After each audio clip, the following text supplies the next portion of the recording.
ഇത് പ്രത്യേക ടേസ്റ്റിലുള്ള ഒരു കൊഞ്ച് തീയൽ. നമ്മൾ ഒത്തിരി വിധത്തിൽ കൊഞ്ച് തീയലും ഒക്കെ വെച്ചിട്ടുണ്ട് അല്ലേ. ഇന്ന് ഞാൻ ഈ ചെയ്തതുപോലെ ഈ കൊഞ്ച് തീയലൊന്ന് വെച്ച് നോക്കാം. ഞാൻ വാവാസ് കുസിനിലേക്ക് ഏവർക്കും സ്വാഗതം. നിങ്ങൾ വീഡിയോ ആദ്യം മുതൽ അവസാനം വരെ ഒന്ന് കാണണം. നമുക്കതൊന്ന് എങ്ങനെ ഉണ്ടാക്കുന്നതെന്ന് നോക്കാം.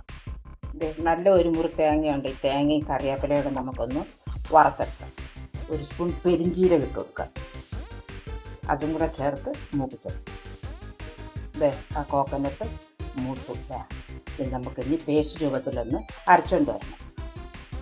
ചട്ടിക്കകത്തോട്ട് കോക്കനട്ട് ഓയിൽ എടുക്കണം. കോക്കനട്ട് ഓയിൽ ഒഴിച്ചെടുക്കാൻ കടുക് ഇട്ടു. അത് കടുക് പൊട്ടിക്കഴിഞ്ഞ് അതിനകത്തോട്ട് തേങ്ങ ചെറിയ പീസസ് പൊട്ടി മഞ്ഞളും കൂടി ഇട്ട് മൂപ്പിക്കും. ചെറിയ ചുവന്നുള്ളി കട്ട് ചെയ്തിട്ട് കൊടുക്കാം. കറിവേപ്പില ഇട്ട് കൊടുക്കാം. വെളുത്തുള്ളി കട്ട് ചെയ്തിട്ട് കൊടുക്കാം. പച്ചമുളക് ഇട്ട് കൊടുക്കാം. ഇതെല്ലാം കൂടെ ഒന്ന് മൂപ്പിക്കും. കൊഞ്ച വലിയതായി നമുക്ക് രണ്ടായിട്ടൊന്ന് കട്ട് ചെയ്യണം. ആ ഉള്ളിയൊക്കെ മൂട്ടില്ലേ. ഞാനകത്തൊക്കെ മല്ലിപ്പൊടി, മുളക് പൊടി, കുരുമുളക് പൊടി, ഇഞ്ചിയുടെ പേസ്റ്റ്, അല്പം ഉലുവ, ഇതെല്ലാം കൂടെ നമുക്ക് അതിലിട്ടൊന്ന് മൂപ്പിച്ചെടുക്കാം. ഇത് വേണമെങ്കിൽ നമ്മൾ ആ വറുത്ത തേങ്ങയ്ക്കകത്തിട്ട് മൂപ്പിച്ചെടുക്കാം. ഇതിന്ന് ഞാനിപ്പം ഈ ഉള്ളിക്കകത്ത് തന്നെ ഇട്ട് വഴറ്റി എടുക്കുക. ആവശ്യത്തിന് ഇപ്പിട്ട് ആ മസാല മൂത്തു. ഇനി അതിനകത്തോട്ട് ഒരു തക്കാളിക്ക് കട്ട് ചെയ്തിട്ടു. അതും കൂടെ അതിൻ്റെ വിട്ട് മുറിച്ചിട്ടു. ആ ടൊമാറ്റോയും അരപ്പും എല്ലാം നല്ല വൃത്തിയായിട്ട് മുരിഞ്ഞു. ഇനി അതിനകത്തോട്ട് നമ്മൾ അരച്ച് വെച്ച പേസ്റ്റ് ഇട്ടു.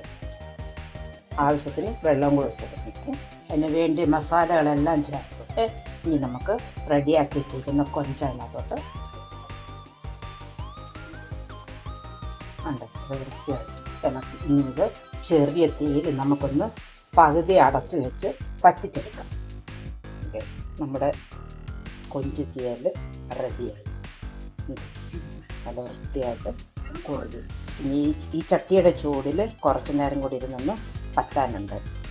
ഇനി അതിനകത്തോട്ട് നമുക്ക് കുറച്ച് മല്ലിയില ഇട്ട് കൊടുക്കണം. കുറച്ച് കറിവേപ്പില ഇട്ട് കൊടുക്കണം. ഇഷ്ടപ്പെടുകയാണെങ്കിൽ ലൈക്ക് ചെയ്യാനും ഷെയർ ചെയ്യാനും സബ്സ്ക്രൈബ് ചെയ്യാനും മറക്കുക. ഇനി ഇതേപോലെ നല്ലൊരു റെസിപ്പിയുമായി കടന്നു വരുന്നിടം വരെ ഏവർക്കും താങ്ക്സ്.